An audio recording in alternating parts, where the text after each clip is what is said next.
Hello. स्वागत है आपका एक बार फिर से बोर्ड यात्रा के इस चैनल पे। बोर्ड यात्रा जहां आपने पिछले 2 वीडियो में एसएसटी क्या है समझा, एक में आपने इतिहास को समझा। अब इतिहास का जो फर्स्ट चैप्टर है, जैसा कि आपको मैंने पिछले वीडियो में बोला था कि हम लोग इतिहास के फर्स्ट चैप्टर से शुरुआत करेंगे। तो आइए हम लोग फर्स्ट चैप्टर की शुरुआत करते हैं। श्री गणेशाय करते हैं, भगवान का नाम लेके करते हैं। आप जिन भी भगवानों को मानते हैं सबका नाम लीजिए और शुरुआत करते हैं हम लोग चैप्टर 1, जिसका नाम है बच्चों यूरोप में राष्ट्रवाद। क्या नाम है? यूरोप में राष्ट्रवाद।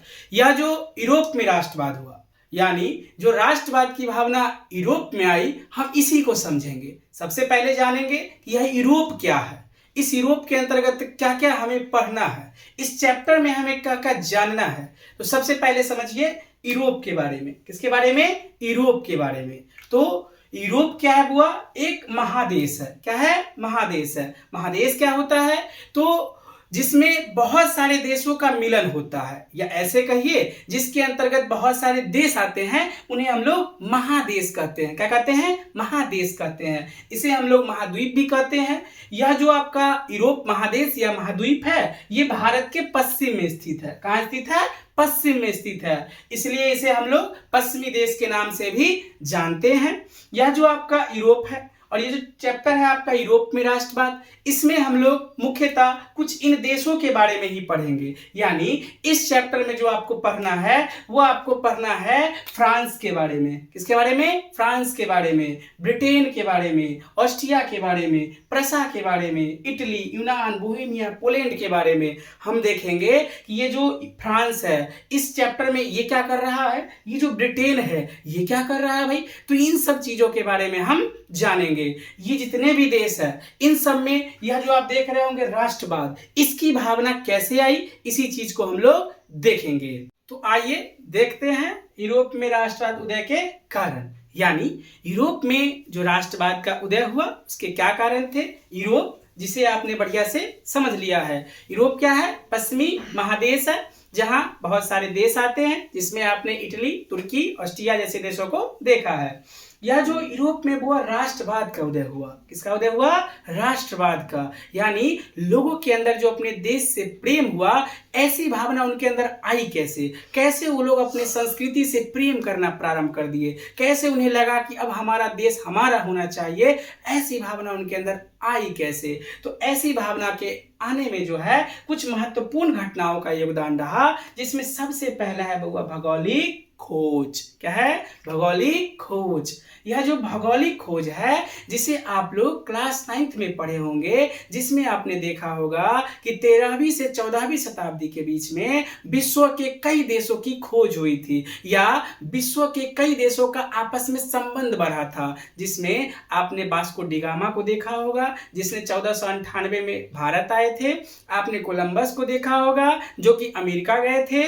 तो ऐसे ही बहुत सारे व्यक्तियों के बारे में आपने पढ़ा होगा जिसने नए देशों की खोज की। इसके बाद धीरे धीरे समय में परिवर्तन आता है और फिर आपका आता है पुनः जागरण का काल। यानी भौगोलिक खोज जब तक नहीं हुआ था, जब तक विश्व का एक दूसरे से जुड़ाव नहीं था, तब तक ऐसा माना जाता था कि विश्व में जो वही देश है जहां वो रहते हैं बस वही है। यानी उन्हें भौगोलिक ज्ञान नहीं था, आस पड़ोस का ज्ञान नहीं था। लेकिन जब भौगोलिक खोज हुई, बहुत सारे व्यक्तियों ने विश्व के अलग अलग देशों को खोजा, तब जाके उनके अंदर ये भावना आई कि विश्व में सिर्फ उन्हीं का देश नहीं है, अन्य भी सारे देश हैं। जब अन्य देशों की जानकारी उन्हें मिली तो फिर उन्होंने अन्य देशों की संस्कृति, अन्य देशों की व्यवस्थाओं को अपनाया, और यही अपनाने के क्रम में धीरे धीरे उनमें परिवर्तन आया, और यही परिवर्तन आपका कहलाया पुनः जागरण का काल।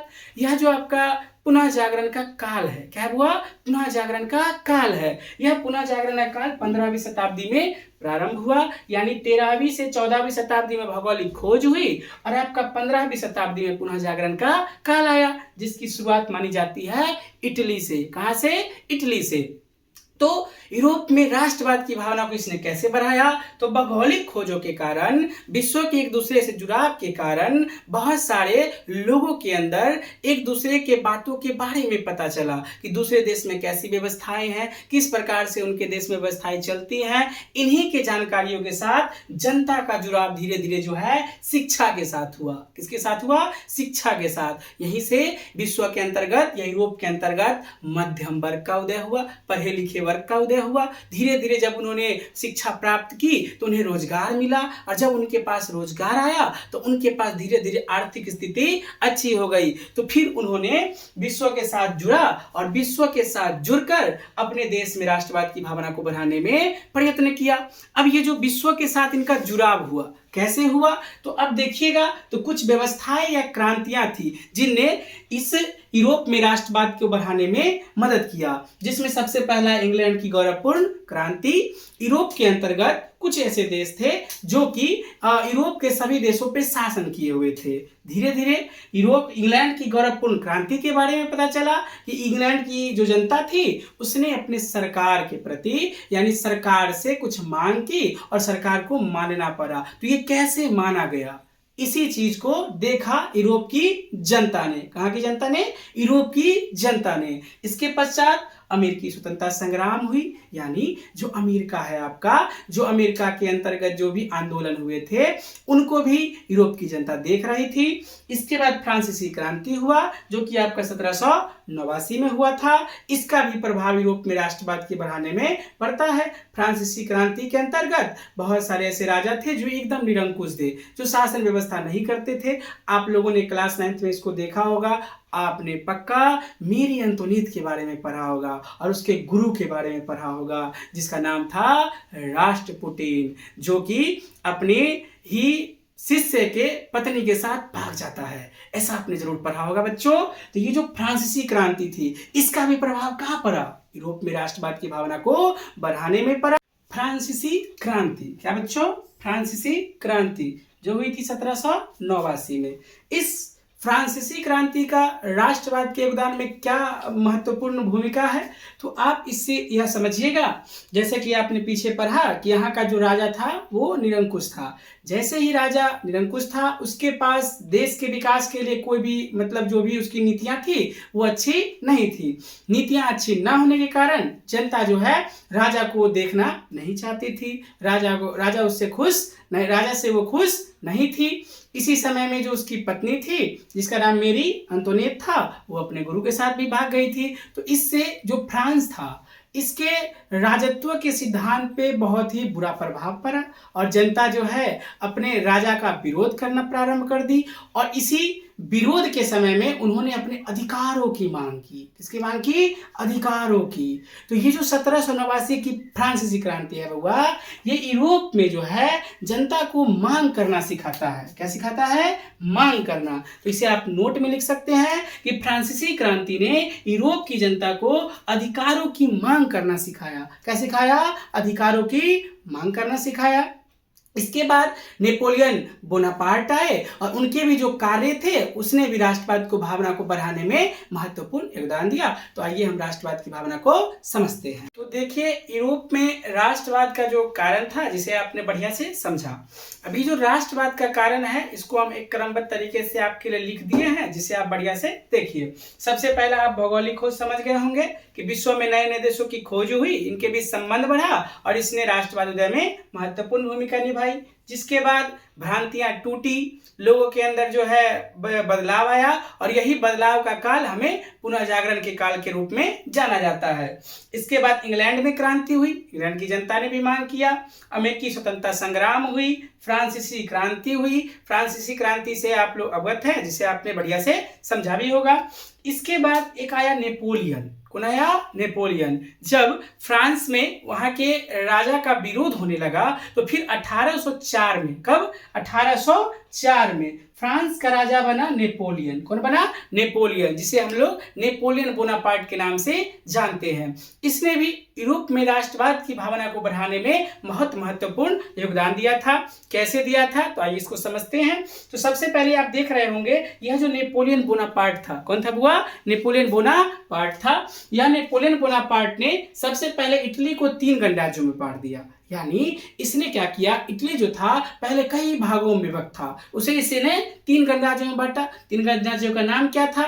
तो सबसे पहले का नाम था लिगुलियन, दूसरे का नाम था ट्रांसपेडेन, तीसरे का नाम था सिस्पाइन। तो ये 3 गणराज्यों में बांट दिया, जिसे आप बढ़िया से देख रहे होंगे। इसी के पश्चात जर्मनी भी जो है वो कई रियासतों में बटा हुआ था, जिसे इसने जोड़कर जो है 39 रियासतों में बांटा। कितने रियासतों में? 39 रियासतों में बांटा। चूंकि यह फ्रांस का राजा था, तो फ्रांस की जो जनता थी पुराने राजा का विरोध इसलिए की थी क्योंकि वहां व्यवस्था अच्छी नहीं थी, राजा निरंकुश था। जो उसकी रानी थी वो भी अपने गुरु के साथ भाग के राजतत्व के सिद्धांत को पूरा एकदम धो दी थी, जिसके पश्चात इसने फ्रांस की में सुधार की व्यवस्था कर दी। अभी वो जो नेपोलियन बोनापार्ट है ये बहुत ज्यादा प्रसिद्ध हो गया और विश्व में सभी देशों में इसकी चर्चा होने लगी। देखिए सभी देशों में इसकी क्या होने लगी? चर्चा होने लगी। सब देश बात करने लगा कि राजा नेपोलियन बोनापार्ट के राज जैसा ही होना चाहिए। जैसे आप भी अभी चर्चा कीजिएगा कि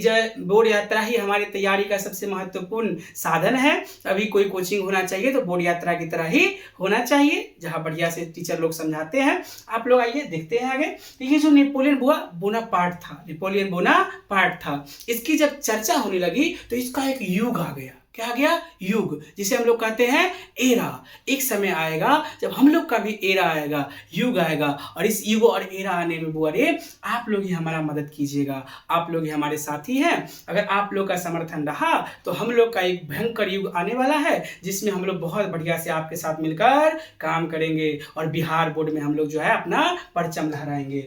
देखिए तो ये जो युग है नेपोलियन युग है, क्या है बुआ? तो नेपोलियन युग 1804 में, कब? 1804 में फ्रांस का राजा बना था नेपोलियन बोनापार्ट। तो ये जो 1804 से लेकर 1814 तक, कब तक? 1814 तक नेपोलियन बोनापार्ट जो फ्रांस का राजा रहा था, इसे ही हम लोग कहते हैं नेपोलियन युग। क्या कहते हैं बुआ? नेपोलियन युग। तो ये भी आपका बिहार बोर्ड का VBI क्वेश्चन है जो कई वर्षों से पूछा जाता है। इसे आप लोग प्रीवियस ईयर क्वेश्चन भी कर सकते हैं। आपका जो ये फ्रांसीसी क्रांति है ये भी आपका पूछा जाता है, इसको भी आप प्रीवियस ईयर क्वेश्चन कर सकते हैं। ये भी आपका प्रीवियस ईयर क्वेश्चन है। यूरोप में राष्ट्रवाद उदय के कारणों को समझाए। तो यूरोप में जो राष्ट्रवाद था इसके जो उदय के कारण थे इसे हमने बढ़िया से समझा। अब हम देखते हैं कि राष्ट्रवाद क्या होता है। राष्ट्रवाद, आइए देखते हैं राष्ट्रवाद को। क्या होता है राष्ट्रवाद? तो पिछले वीडियो में आपको हम समझाए थे, राष्ट्रवाद का मतलब होता है देश प्रेम या देशभक्ति की भावना। लेकिन यह आपका जो है एक प्रीवियस ईयर क्वेश्चन है जो बिहार बोर्ड में हर साल पूछा जाता है, और ये 2 मार्क्स का बहुत ही VBI क्वेश्चन है, इसलिए इसे हम एक परिभाषित रूप में देखते हैं। यह एक राजनीतिक जागृति का प्रतिफल होता है। अब राजनीतिक जागृति क्या होता है? तो पीछे आपने देखा कि कई देशों के जनता के द्वारा अपने राजा से कुछ मांग किया गया था। मांग क्या था? तो मांग था कि वहां समानता हो, बंधुत्व हो, भाईचारा हो, उन्हें अपने देश के अंतर्गत संस्कृति अपनाने का अधिकार मिले, उन्हें अपने संसाधनों पे पूर्ण अधिकार मिले। ऐसे ही भावना जो है देश के लोगों के अंदर थी जो राजा से मांग किया गया था। यानी आप कह सकते हैं कि देश की जनता जो है अपना मांग करती है। मांग क्या होता है बुआ? तो मांग मुख्यतः उनका रहता है सामाजिक, आर्थिक तथा राजनीतिक एकता। मतलब उनके देश के अंतर्गत एक ही प्रकार की सामाजिक व्यवस्था होनी चाहिए, समाज में ऊंच नीच की भावना नहीं होनी चाहिए, वहां जनता और राजा के बीच में ज्यादा मतभेद नहीं होना चाहिए, जनता राजा के लिए समर्पित रहे और जो राजा है वो जनता के हित में हमेशा कार्य करता रहे। उनकी आर्थिक स्थिति भी बनी रहे, यानी जो जनता है वहां की, उनकी आर्थिक स्थिति में कोई गड़बड़ ना हो, यानी अमीरी गरीबी में ज्यादा मतभेद ना हो। ऐसे ही भावना को हम लोग राष्ट्रवाद कहते हैं। अगर इसे पूर्ण रूपेण समझिए तो देखिएगा यह राजनीतिक जागृति का प्रतिफल होता है। जब किसी देश की जनता अपने अधिकारों की मांग करना प्रारंभ करती है तो वहां पे जो है राष्ट्रवाद की भावना आती है, और यह जो भावना होती है जो किसी क्षेत्र में जनता के अंदर राजनीतिक, सामाजिक, आर्थिक और राजनीतिक एकता का वाहक बनती है, इसे हम क्या कहेंगे? राष्ट्रवाद कहेंगे। इसे आसान भाषा में भी आप लोग याद रख सकते हैं कि राष्ट्र, देश से प्रेम या देशभक्ति की भावना को राष्ट्रवाद कहा जाता है। क्या कहा जाता है बच्चों? राष्ट्रवाद कहा जाता है। तो ये राष्ट्रवाद था। आइए अब आगे के टॉपिक को देखते हैं। तो यूरोप में राष्ट्रवाद के उदय के कारणों को आपने समझा। उस कारण में आपने नेपोलियन युग को देखा होगा। नेपोलियन बोनापार्ट, जिसने फ्रांस, जर्मनी, इटली में इतनी अच्छी व्यवस्थाएं ला दी कि सभी जनता उससे खुश हो गई, जिसके बाद सभी देश के राजाओं की चिंताएं बढ़ गई। इसके पश्चात ये 1804 से लेकर 14 तक राजा रहा। 1814 में जब इसे राजा पद से हटाया गया तो इसके बाद इसकी व्यवस्थाओं को खत्म करने के लिए ऑस्ट्रिया के चांसलर, जिसका नाम था मेटरनिक, क्या नाम था? मेटरनिक, उसने वियना सम्मेलन किया। कौन सा सम्मेलन किया? वियना सम्मेलन। यानी जितने भी देश थे जो कि नेपोलियन बोनापार्ट के कार्यों से खुश नहीं थे, जिनकी तानाशाही खत्म हो चुकी थी, उन देशों ने मिलकर इसके कार्यों को समाप्त करने के लिए जो है वियना सम्मेलन किया। यह सम्मेलन जो कि आपका 1815 में हुआ था, ऑस्ट्रिया के वियना नामक शहर में। यह जो आपका वियना है ये ऑस्ट्रिया की राजधानी भी है। ये सब प्रीवियस ईयर क्वेश्चन है जो कि ऑब्जेक्टिव के रूप में आपको पूछा जा सकता है। इस सम्मेलन में 4 देश को सम्मिलित किया गया था। कितने देश को? 4 देश को, जिसमें रूस था, ब्रिटेन था, ऑस्ट्रिया था और प्रसा था। इसका चांसलर था मेटरनिक, यानी इस वियना सम्मेलन को चला रहा था मेटरनिक के द्वारा। इसी प्रकार से यह जो नेपोलियन था इसका युग खत्म हुआ 1814 में, 1815 में हुआ वियना सम्मेलन, और इसी के पश्चात इस व्यक्ति यानी कि मेटरनिक का युग स्टार्ट होता है, जिसे हम लोग मेटरनिक युग के नाम से जानते हैं। और यही क्वेश्चन आपका पिछले साल 2026 में, या फिर कहिए अभी ही जो कुछ समय पहले बिहार बोर्ड का एग्जाम हुआ है उसमें पूछा गया था कि मेटरनिक युग क्या है। तो 1815 से 1848 तक यह जो मेटरनिक है, 1815 से 1848 तक ऑस्ट्रिया का चांसलर रहा। कहाँ का? ऑस्ट्रिया का, जिसे हम लोग मेटरनिक युग के नाम से जानते हैं। और इस चांसलर रहने के समय में उसने जो भी परिवर्तन लाए, इसने बहुत सारे काम किए थे जिसको हम आगे देखेंगे। तो वियना सम्मेलन आप लोग समझ चुके होंगे, राष्ट्रवाद उदय के कारण भी आप समझ चुके होंगे, मेटरनिक युग, नेपोलियन युग, नेपोलियन बोनापार्ट के कार्य, सारी चीजें जब आपको समझ में आ गई होंगी।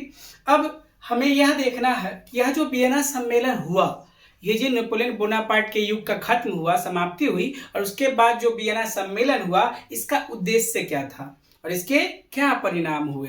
तो इसका उद्देश्य और परिणाम दोनों को हम एक में ही जोड़ के आपको बता देते हैं। और ये दोनों VVI क्वेश्चन है जो बिहार बोर्ड में कई वर्षों से पूछा जाता है, कई वर्ष पूछे भी गए हैं। तो आइए इसको देखते हैं। इसका जो सबसे पहला उद्देश्य या परिणाम था, ये था फ्रांस में पुरातन व्यवस्था की स्थापना करना। यानी जो फ्रांस का राजा नेपोलियन बोनापार्ट बना था और उसने वहां पे कई सारे बदलाव लाए थे, आर्थिक सुधार, राजनीतिक सुधार लाए थे, इसी को खत्म करना जो पहला उद्देश्य था ये वियना सम्मेलन का था। इसके परिणाम स्वरूप क्या हुआ? तो इसके परिणाम स्वरूप फ्रांस में पुनः राजतंत्र की स्थापना हुई। यानी यह जो नेपोलियन बोनापार्ट था इसने वहां पे जनतंत्र को लागू कर दिया था। इसके पश्चात यहाँ पे जब पुनः राजतंत्र आता है तो यहाँ पे पुरातन व्यवस्था की स्थापना होती है। पुरातन व्यवस्था के तहत जो है यहाँ पे पुनः बुर्बो राजवंश को शासन मिलता है, और यह जो बुर्बो राजवंश होता है इसके राजा बनते हैं लुई 18वां। कौन बनते हैं बच्चों? लुई 18वां। यह लुई 18वां जो विचारधारा सुधारवादी था, यानी यह राजतंत्र को बोझ समझता था और राजतंत्र का जो बोझ है वो जनता पर देना नहीं चाहता था। इसीलिए इसने संवैधानिक घोषणा पत्र जारी किया था, जो कि इसने 2 जून 1814 को बनाया था, जो कि कहता है कि एक संविधान बनाया गया था और यह संविधान राजतंत्र के आधार पर था, यानी राजतंत्र ही शासन व्यवस्था होगी, राजा ही शासन व्यवस्था करेगा, लेकिन इसका एक संविधान होगा और इसी संविधान के अकॉर्डिंग राजा जो है अपना शासन चलाएगा। इसमें जनता के हितों को भी सोचा जाता है। यह जो आपका संवैधानिक घोषणा पत्र है यह 1848 तक चलता रहा था। बीच में 1830 के आसपास जो है चार्ल्स दशम के द्वारा इसमें जो है कुछ परिवर्तन लाया गया था, जिसकी चर्चा हम आगे करेंगे।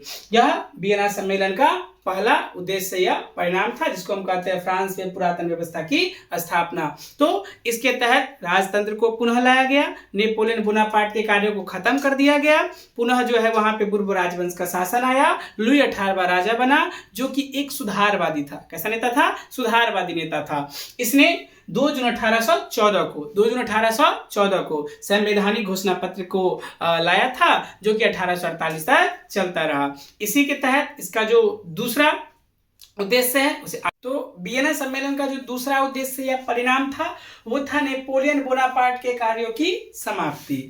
यानी नेपोलियन बोनापार्ट ने क्या किया? नेपोलियन बोनापार्ट ने फ्रांस की व्यवस्था को सुधारी, वियना सम्मेलन हुआ और पुनः वही व्यवस्था जो नेपोलियन बोनापार्ट से पहले थी उसको ला दी गई। बुर्बो राजवंश को शासन दे दिया गया, लुई 18वां को राजा बना दिया गया। लेकिन लुई 18वां ने संवैधानिक घोषणा पत्र जारी करके संविधान के आधार पर जो है शासन व्यवस्था को चलाया। इसके पश्चात इसने नेपोलियन बोनापार्ट के कार्यों की समाप्ति में सबसे पहले इटली का विभाजन किया। किसका? इटली का। आपने देखा कि इटली पहले कई गणराज्यों में बटा था, जिसे नेपोलियन ने 3 गणराज्य में, कितने गणराज्य में? 3 गणराज्य में, जिसे आपने पीछे देखा, इसमें था ट्रांसपेडन, लिगुलियन और सिस्पाइन। इन 3 गणराज्यों में बांट दिया गया था। वियना सम्मेलन के तहत पुनः इसे कई भागों में बांटा गया, लगभग 8-9 भागों में बांट दिया गया, जिसमें जो सबसे पहला भाग था वो था सिसिली एवं नेपल्स, यानी एक सिसिली और दूसरा नेपल्स, और ये दोनों जो है दे दिया गया बुर्बो राजवंश को। किसको दे दिया गया? बुर्बो राजवंश को। वैसे ही एक इसका भाग तोड़ दिया गया रोम, एक भाग तोड़ दिया गया लोम्बार्डी एवं वेनेशिया, एक तोड़ दिया गया परमा, मोडेना, टस्कनी। यानी अगर आप देखिएगा तो सिसिली, नेपल्स, रोम, लोम्बार्डी, वेनेशिया, परमा, मोडेना, टस्कनी, इस रूप में इटली का एकीकरण करके इटली का जो है विभक्तिकरण कर दिया गया, इटली का विभाजन कर दिया गया। इटली को 7-8 गणराज्यों में बांट दिया गया, सबको अलग अलग लोगों को दे दिया गया। जैसे सिसिली नेपल्स मिला बुर्बो राजवंश को, जिसके राजा थे फर्डिनेंड। जो रोम था वो पोप को दे दिया गया। पोप आप जानते होंगे ईसाई धर्म के जो पुजारी होते हैं उन्हें पोप कहा जाता है।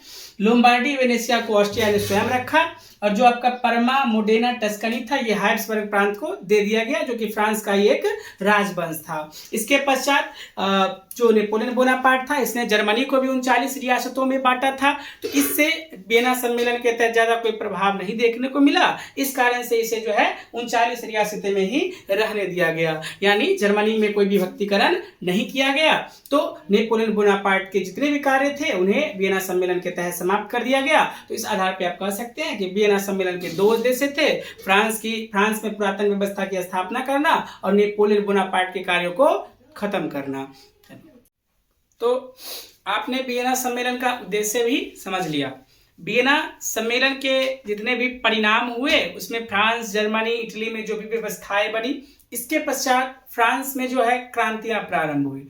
इसी में आपका 1830 की क्रांति हुई, जो कहाँ हुई थी? फ्रांस में, जिसे हम लोग 1830 की क्रांति या जुलाई की क्रांति के नाम से जानते हैं। तो आइए इसे समझते हैं कि जुलाई की क्रांति इसे क्यों कहा जाता है, क्या होता है जुलाई की क्रांति। और ये जो आपका टॉपिक है ये बिहार बोर्ड का VVI टॉपिक है, जो आपको 4 नंबर में भी और 2 नंबर में भी पूछा जाता है। तो सबसे पहले 1830 की क्रांति के बारे में समझने का प्रयास करते हैं। देखिए, कोई भी क्रांति होगा तो उस क्रांति के समय में 2 चीजें जरूर होंगी, एक राजा होगा और एक जनता होगी।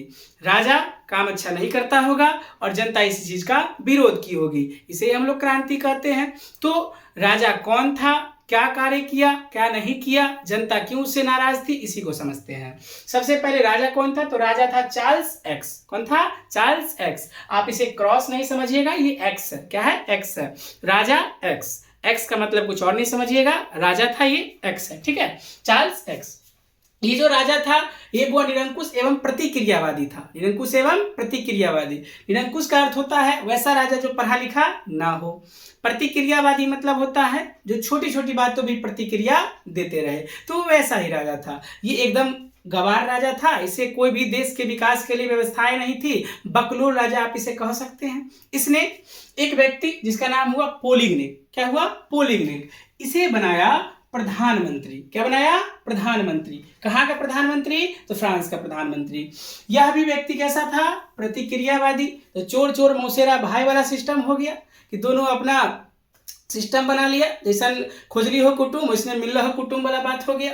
इसके बाद यह जो हुआ पोलिगनेक था, इसने अभिजात्य वर्ग की राजनीति की। किस वर्ग की? अभिजात्य वर्ग की। अब ये क्या होता है? अभिजात्य वर्ग की राजनीति का मतलब होता है जब किसी भी राजा के द्वारा या पद पे बैठे व्यक्ति के द्वारा अपने लोगों को कुछ विशेष अधिकार दे दिया जाए। क्या दे दिया जाए? विशेष अधिकार दे दिया जाए, तो इसे अभिजात्य वर्ग की राजनीति कहते हैं। और यही राजनीति किया था पोलिगनेक ने।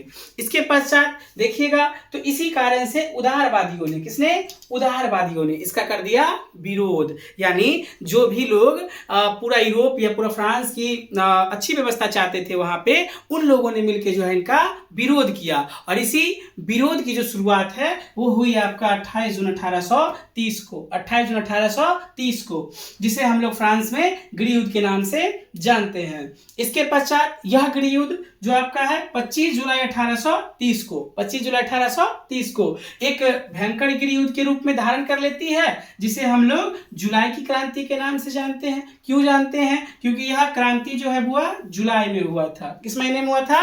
जुलाई महीने में, इसलिए इसे जुलाई की क्रांति के नाम से जाना जाता है। तो इसे अगर आपको शॉर्टकट में याद रखना है तो इसके लिए आप याद रख सकते हैं कि सबसे पहले राजा कौन था? Charles x. प्रधानमंत्री किसे बनाया? पोलिगनेक को। इसने कौन सी नीति बनाई? अभिजात्य वर्ग की राजनीति की। किसने विरोध किया? उदारवादियों ने विरोध किया। किसने विरोध किया? उदारवादियों ने। इसके बाद गृहयुद्ध कब हुआ?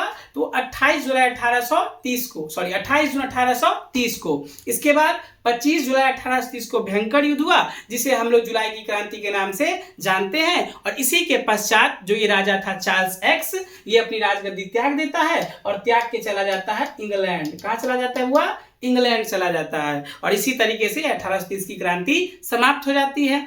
इसके बाद फिर 1848 की क्रांति आती है, जिसे हम आगे देखते हैं। तो अब देखिएगा आप लोग 1848 की क्रांति, यानी 1848 में जो क्रांति हुई थी ये क्या थी, इसे समझने का हम लोग प्रयास करेंगे। 1830 की क्रांति को आपने पढ़ा, समझा, आपने देखा कि एक व्यक्ति था चार्ल्स एक्स, इसने बनाया पोलिगनेक को प्रधानमंत्री।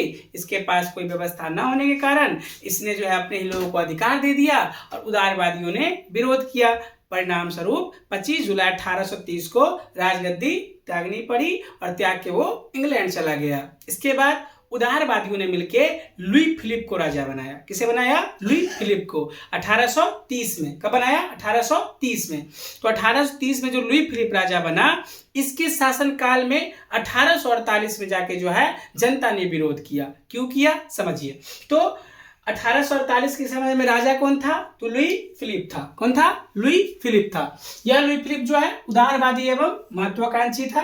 उदारवादी कौन होते हैं? जो देश का एकदम विकास चाहते हैं वो उदारवादी होते हैं। और महत्वाकांक्षी कौन होते हैं? जो सिर्फ अपना देखते हैं वो महत्वाकांक्षी होते हैं। तो ये जो लुई फिलिप था ये उदारवादी भी था, महत्वाकांक्षी भी था, यानी ये देश का विकास भी चाहता था लेकिन अपना भी फायदा देखता था। अपना फायदा देखने के क्रम में इसने स्वर्णिम मध्यवर्गीय नीति का अवलंबन किया। या ऐसे कहिए कि स्वर्णिम मध्यवर्गीय नीति होता क्या है, तो ये आपका ऑब्जेक्टिव में पूछा जाता है कि स्वर्णिम मध्यवर्गीय नीति का अवलंबन किस राजा ने किया था? तो लुई फिलिप ने किया था।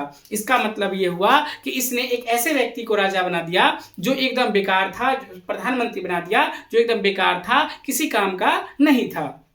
तो ये जो जिसे प्रधानमंत्री बनाया उसका नाम था गीजो। क्या नाम था? गीजो, जो कि 1840 में प्रधानमंत्री बनाया गया। और ये व्यक्ति कैसा था? तो ये कट्टर प्रतिक्रियावादी था। यानी कट्टर प्रतिक्रिया का मतलब होता है कि अगर आप इसे कुछ बोलिएगा तो ये तुरंत पलट के जवाब देने वाला व्यक्ति था, जिसे हम लोग कट्टर प्रतिक्रियावादी कहते हैं। ये जो कट्टर प्रतिक्रियावादी था इसने पूंजीपतियों का समर्थन किया। किसका समर्थन किया? पूंजीपतियों का। क्यों किया? क्योंकि ये जो पूंजीपति हुआ करते थे, इनके पास संसाधन होती थी और ये राजतंत्र में भरोसा नहीं रखते थे, यानी राजा बनना नहीं चाहते थे। लेकिन जो जनता थी इससे अधिकारों की मांग किया करती थी, इसी कारण से इसने पूंजीपतियों का समर्थन करना ज्यादा अच्छा समझा और जनता का समर्थन नहीं किया। जिस कारण देखिएगा तो भूखमरी, बेरोजगारी की समस्या बढ़ गई। यानी यह जो व्यक्ति गीजो था, इसने पूंजीपतियों को समर्थन किया। पूंजीपति अपना उद्योग चला रहे हैं और वो जो है मजदूर, किसान, गरीब का शोषण कर रहे हैं, जिस कारण इनके साम्राज्य में जो है भूखमरी और बेरोजगारी की समस्या बढ़ जाती है। इसी बीच एक महानेता आते हैं, बढ़िया आदमी आते हैं, जिनका नाम होता है थियर्स। क्या नाम होता है? थियर्स। ये जो है 22 फरवरी 1848 को 22 फरवरी 1848 को विशाल भोज का आयोजन करते हैं। विशाल भोज का अर्थ यहाँ पे बोले आंदोलन से है। किस चीज से है? आंदोलन से है। यानी ये आंदोलन करते हैं जिसपे राजा पे ये दबाव बनाया जाता है कि अब आपको गद्दी त्यागनी पड़ेगी। तो राजा इसी दबाव में आकर 24 फरवरी 1848 को राजगद्दी जो है लुई फिलिप त्याग देता है और त्याग के चला जाता है इंग्लैंड। कहाँ चला जाता है? इंग्लैंड। यानी आप इसको देखिएगा पूर्णतः, तो राजा के बारे में आपको याद रखना होगा। राजा कौन था? तो राजा लुई फिलिप था। इसने किसे प्रधानमंत्री बनाया? गीजो को। गीजो कैसा व्यक्ति था? कट्टर प्रतिक्रियावादी था। जो आपका लुई फिलिप था, इसने किस नीति का अवलंबन किया? स्वर्णिम मध्य वर्गीय नीति का अवलंबन किया। इसमें जो है क्या बढ़ गई? तो इसके शासनकाल में जो है भूखमरी और बेरोजगारी की समस्या बढ़ गई थी, जिसके पश्चात 22 फरवरी 1848 को थियर्स के नेतृत्व में विशाल भोज का आयोजन होता है और इसी आयोजन के बाद जनता विरोध करती है और इसी विरोध प्रदर्शन में जो है जो राजा था लुई फिलिप, इसे राजगद्दी त्यागनी पड़ती है और अतः 24 फरवरी 1848 को राजगद्दी त्याग कर इंग्लैंड चला जाता है और 1848 की क्रांति भी समाप्त हो जाती है। तो आज के लिए हम इतना ही रखेंगे। बाकी की चर्चा जो भी है वो अगले वीडियो करेंगे। अगले वीडियो में हम लोग देखेंगे इटली का एकीकरण और जर्मनी का एकीकरण। तब तक के लिए आप लोग को अगर ये वीडियो पसंद आया हो तो लाइक करिए, सब्सक्राइब करिए, कमेंट करिए। धन्यवाद।